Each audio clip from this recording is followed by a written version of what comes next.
शोषितांचा, वंचितांचा आणि पीडितांचा आवाज म्हणजे बी पीपल न्यूज. आत्ताच सबस्क्राईब करा.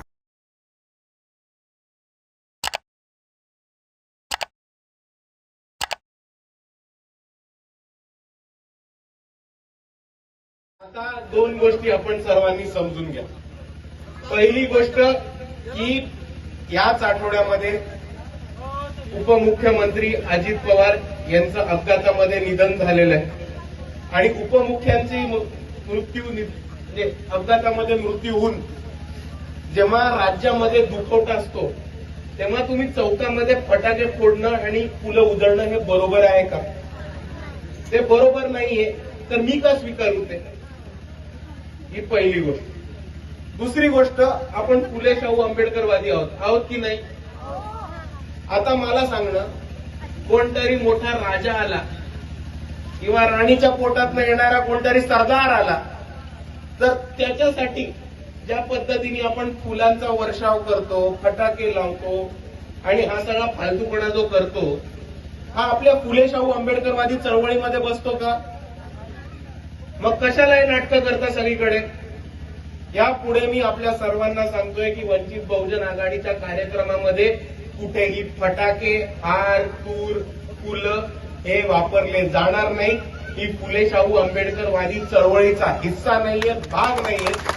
आणि कुठेही जर युवकांनी खटाटोप करून जबरदस्ती गाडी थांबवून फटाके फोडणं किंवा हार, तूर, फुलं करण्याचा प्रयत्न केला तर ती गाडी तुम्हाला तुमच्यासाठी न थांबता तिकडनंच पुढे काढली जाईल, जसं आज झालं तसंच. दुसऱ्या बाजूला आज पक्षाचा आदेश आहे. 4 दिवसापूर्वी पक्षाचं एक पत्र निघालंय की ज्या ठिकाणी फटाके, हारतुर आणि फुलं हे वापरले जातील त्या ठिकाणी ती सभा त्याच ठिकाणी रद्द होईल. हे आपण सर्वांनी वाचले, कार्यकर्त्यांनी, पदाधिकाऱ्यांनी वाचले. मग आज हे सगळा प्रकार कशासाठी होतोय? आणि त्याच्याहून महत्वाची एक गोष्ट समजून घ्या की आता इथे अविनाश दादांचं भाषण चालू होतं. अविनाश दादांचं भाषण चालू असताना तिकडे मागे फटाके फोडत. तुम्हाला ऐकू आलं का त्या फटाक्यांच्या आवाजामध्ये काय बोलत होते ते? मग हा काय तुम्ही लावले की तुम्ही एका वक्त्याला बोलवणार? अविनाश दादा परभणीमध्ये राहतात का? नांदेडवरनं इथे भाषण द्यायला आले. तुमच्याशी संवाद साधायला, तुमच्या समोर भाषण करायला एक माणूस नांदेडवरनं आपल्या गावामध्ये आलाय. 2 मिनिटं शांत बसून ऐकायचं, त्याच्यापेक्षा त्याच्या भाषणाच्या मध्ये फटाक्यांचा आवाज करून त्या वक्त्याचा काय अपमान करताय?